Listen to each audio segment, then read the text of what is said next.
दिदी हजुर उयो रोटीहरू कसरी हो 10 रुपियाँ 10 हो हजुर कति राख्ने ए सुन्नु न दिदी मसँग त 5 रुपियाँ मात्रै छ 5 मा आउँछ र 5 रुपियाँ मात्रै छ हजुर आउँछ होइन के खाने आउँछ दिदी आउँछ होइन मार्बल खाने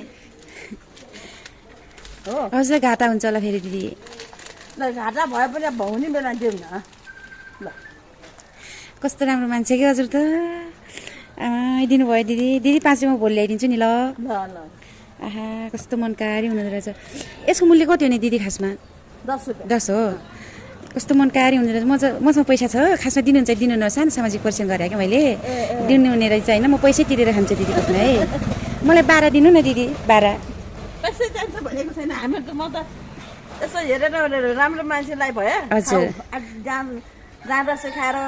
ढल्लेर आउनेहरूलाई चाहिँ मन दिन्न हजुर दिदी तिनीहरूलाई त अझै पसलभित्र नआऊ भनिदिन्छु म त त्यही त कस्तो राम्रो मान्छे हुनुहुँदो रहेछ कि दिदी हजुर त त्यस्तो छ नि साँच्चीकै कुनै एकदम समस्यामा परेका हुन्छ नि त पैसा नभएर उहाँहरूलाई सहयोग गर्ने एकदम मनकारी हुनुहुँदो रहेछ कि कति ठुलो मन रहेछ दिदी हजुरको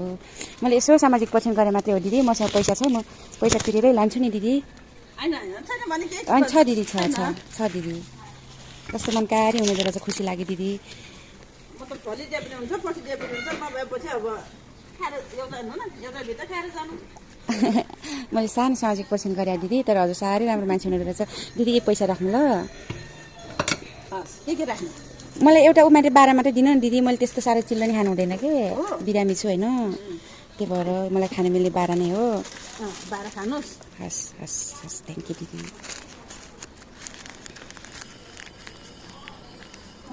हस् थ्याङ्क यू दिदी धन्यवाद दिदी हजुरको व्यापार एकदम राम्रो होस् है दिदी साह्रै राम्रो मान्छे हुनुहुँदो रहेछ